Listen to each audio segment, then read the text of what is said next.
Kasi negative, yung iniisip nila eh. So, ang binabalik po sa kanila ng universe is negative din. Okay? So, ang tip po namin sa inyo, once na lumabas po kayo sa seminar na ito, wag po kayong magpapauto sa mga negative. Bakit? Kasi, yung mga negative na yun, gusto lang tanggalin yung pagiging positive nyo para parehas kayong negative. Okay? Ito po mas maganda. Pilitin nyo sila ang maniwala sa inyo para yung negative nila maging positive din po. Okay? Okay. Second slide po. Stop saying I wish, start saying I will. Ano po yan? Simple lang po. Decision making. You have to decide. Kasi kung puro lang po tayo sana, wala pong mangyayari sa atin.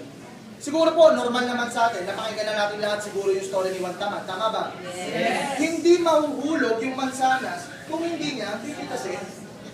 Diba? Ano? Mansanas ba? Ay, mukha rin naman mansanas eh. Okay.